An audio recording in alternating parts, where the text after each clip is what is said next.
اعوذ باللہ من الشیطان الرجیم، بسم اللہ الرحمن الرحیم۔ سورہ بقرہ آیت نمبر 60 ترجمہ۔ اور جب موسیٰ علیہ السلام نے اپنی قوم کے لیے پانی مانگا، بس ہم نے کہا یعنی اللہ تعالیٰ نے کہا اپنا عصا یا لاٹھی پتھر پر مارو، بس اس میں سے یعنی پتھر میں سے 12 چشمے پھوٹ نکلے۔ تمام لوگوں نے یا ہر قوم نے اپنا اپنا گھاٹ معلوم کر لیا۔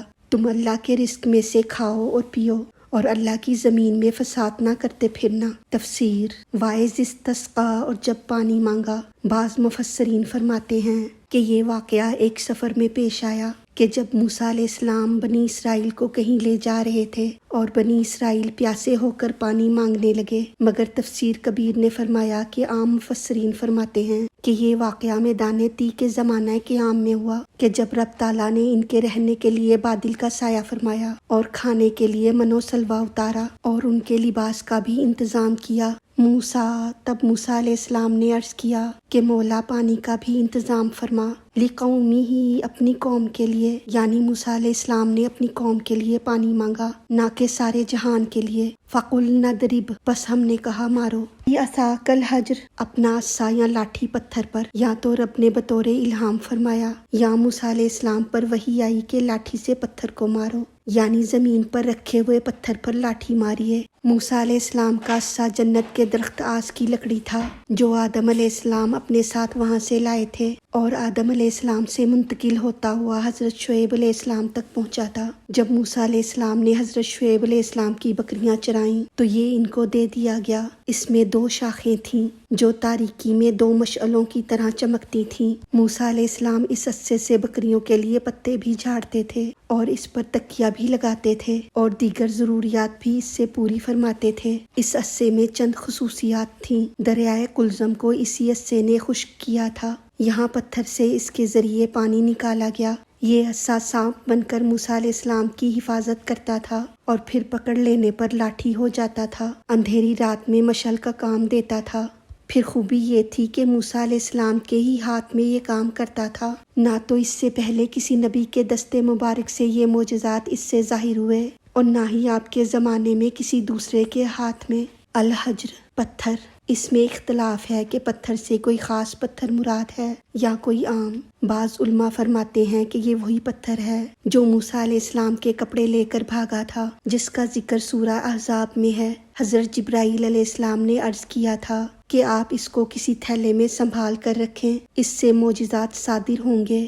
بعض نے فرمایا کہ یہ طور کا پتھر تھا۔ بعض فرماتے ہیں کہ یہ پتھر بھی عصے کی طرح جنتی تھا جس کو آدم علیہ السلام اپنے ہمراہ لائے تھے، اور یہ انبیاء کرام سے منتقل ہوتا ہوا شعیب علیہ السلام تک پہنچا اور انہوں نے عصے کے ساتھ موسیٰ علیہ السلام کو یہ پتھر بھی دیا۔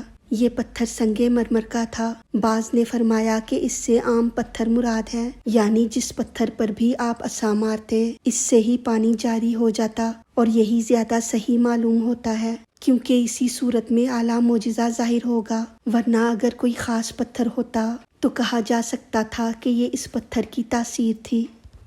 فجرت، پس پھوٹ پڑے، من حسنتا عشرتا، اس میں سے 12 عینا، چشمے، یعنی موسیٰ علیہ السلام نے اس پتھر پر اپنا عصا مارا، پس پتھر سے 12 چشمے بہہ نکلے۔ تفسیر عزیزی نے فرمایا کہ آپ نے پتھر پر 12 چوٹیں ماری اور ہر چوٹ سے ایک چشمہ جاری ہوا، یعنی موسیٰ علیہ السلام کے عصا مارنے سے پتھر میں شگاف پیدا ہوا اور اس سے پانی بہنے لگا۔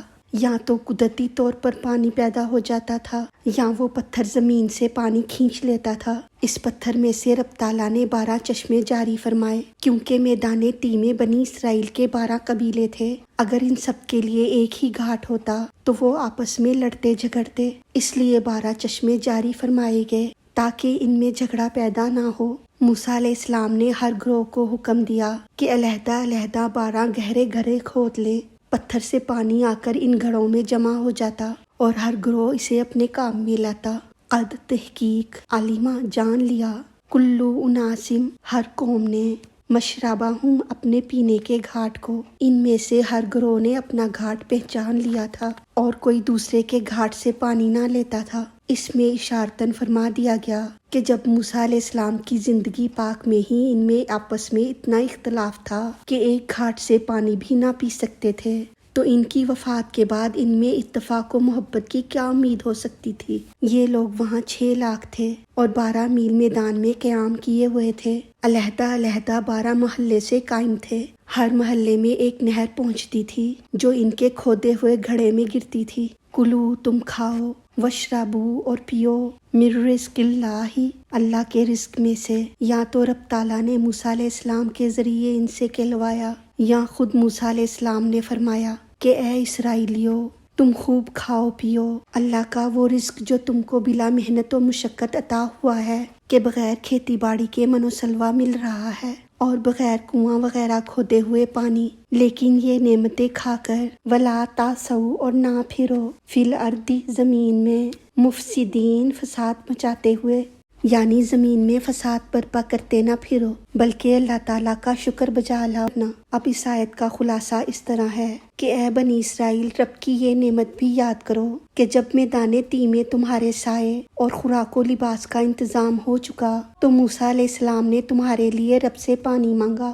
ہم نے جیسے کہ تم کو وہاں غذا ایک عجیب و غریب طریقے سے عطا فرمائی، ایسے ہی پانی بھی، کہ ہم نے موسیٰ علیہ السلام کو حکم دیا کہ آپ اپنا عصا پتھر پر ماریں۔ انہوں نے ایسا ہی کیا، تب پتھر سے 12 چشمے جاری ہو گئے۔ تمہارے 12 قبیلوں میں ہر قبیلے نے اپنا گھاٹ خوب پہچان لیا اور ہر طرح آرام سے پانی حاصل کیا۔ ہم نے فرمایا کہ ہم ان نعمتوں کا شکر صرف یہ چاہتے ہیں کہ تم آئندہ زمین میں فساد انگیزی سے بچو اور رب کی نعمتیں خوب سیر ہو کر کھاتے پیتے رہو۔ موسیٰ علیہ السلام نے پانی مانگا تاکہ 3 باتوں کی طرف اشارہ ہو۔